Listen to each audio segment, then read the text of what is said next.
In chapter 4, we are going to talk about guests, and we know how to update the key portions of the app while preventing other users from messing with our contract.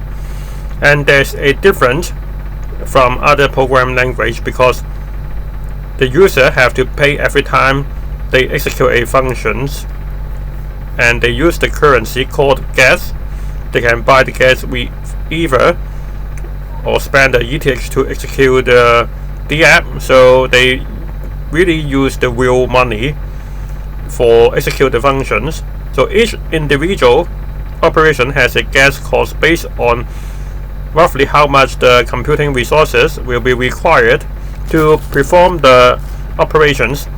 The total gas cost of your functions is the sum of the gas cost of all individual operations. So why the gas is necessary? Because Ethereum is a big, slow but secure computer. When you execute a function, every single node on the network needs to run the same function to verify its output.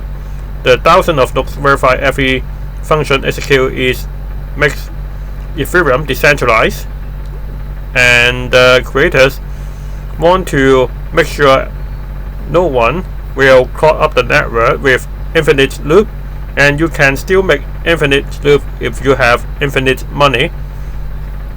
So they make it transactions not free, so they have to pay the computation time as well as the storage. So this isn't necessarily true for other blockchain like ones with crypto zombies. With Loom network, it probably won't ever make sense to run a game like World of Warcraft directly on Ethereum network. The gas cost will be very expensive, but it could run on a blockchain with different consensus algorithm. We will talk more about what types of the app you would want to deploy on Loom or Ethereum. So in lesson 1, we already mentioned other types like uint8, uint16, and normally there's no benefits to change the uint.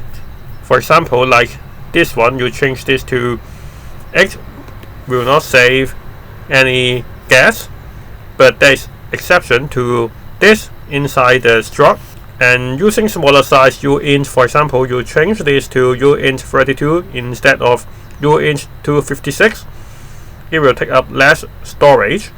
And the other thing is, if you pack up all the same identical data types together, it will minimize the required storage. For example, you can see uint32 is less gas if you place it in 2 different positions. You have to pack it together.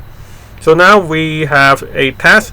So add 2 more properties to our zombie with level, and we just need to use uint32, and he said 32-bit is more than enough to hold zombies level and ready time. So you have to paste uint32 and level, and then uint32 and then ready time. So now we can zoom out and check the answer. So now we can go to next chapter.